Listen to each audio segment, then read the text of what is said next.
ఎర్రంపాలెంలో వాళ్ళ వీధిలో దీపాలు లేవని చెప్పి ఎలక్ట్రిక్ స్తంభాలు లేవని ఊరంతా ఉన్నాయి మాకు లేవని చెప్పి అన్నారు. సో అందు గురించి చెప్పి ₹1,00,000 వాడు అందజేయడం జరుగుతుంది. రేపు చలానా సభి కట్టి గవర్నమెంట్ డిపార్ట్మెంట్ కి హ్యాండ్ చేయడం జరుగుతుంది. మేము ఎర్రంపాలెం గ్రామంలో సార్ దృష్టికి అనేక సమస్యలు తీసుకురావడం జరిగింది. ప్రతి సమస్యను కూడా సమస్యను తెలిసిన మరుక్షణమే ఆయన స్పందించిన తీరు నిజంగా చాలా ఆనందనీయం. ఎందుకంటే మా గ్రామంలో అనేక కార్యక్రమాలు సార్ దృష్టికి తీసుకెళ్ళాం. మేము ఎన్నో కార్యక్రమాలని ఎంతో మంది నాయకులను అడిగి విసుకుపోయిన సమస్యలను కూడా సార్ పరిష్కరించడం జరిగింది. మా ఎర్రంపాలెం గ్రామంలో రోడ్డు వేయమని చెప్పి మహిళలందరూ వచ్చి సార్ని అడగగానే అక్కడ ఎంత అవుతుంది ఏటని అడగకుండా ఆ రోడ్డు వేయించేయడం జరిగింది. సార్ ఆ రోడ్డు వేసిన 2 రోజులకే మళ్ళీ స్తంభాలు వేయమని చెప్పి ఇక్కడ వీళ్ళందరూ వచ్చి అడగడం, అడిగిన వెంటనే అది 25,000 అవుతుందని చెప్పి మేము అందరం కూడా భావించాం.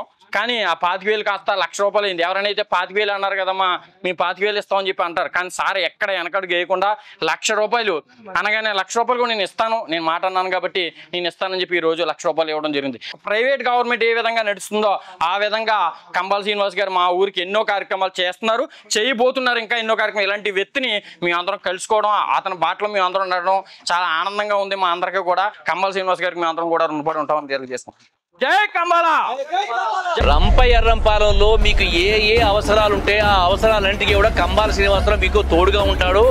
మీరు నా కుటుంబం.